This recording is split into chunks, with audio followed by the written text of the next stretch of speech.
Welcome back to Crypto Big Boss, coming to you again with another price prediction update.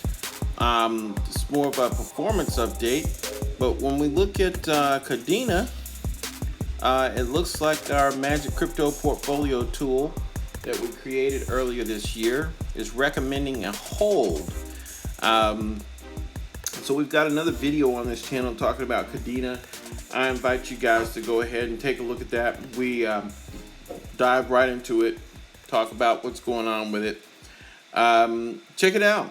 But you can see here that we've got Kadena 200-day. It's 1,947% increase, and that kind of pretty much mitigates all the others. Over the last 30 days, we've had a 38% decrease. That's not so great.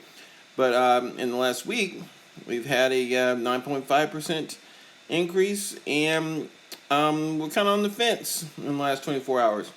So even though it's Christmas time and a lot of the cryptos are basically seeing a bit of a loss, we know that Kadena is a force to be reckoned with.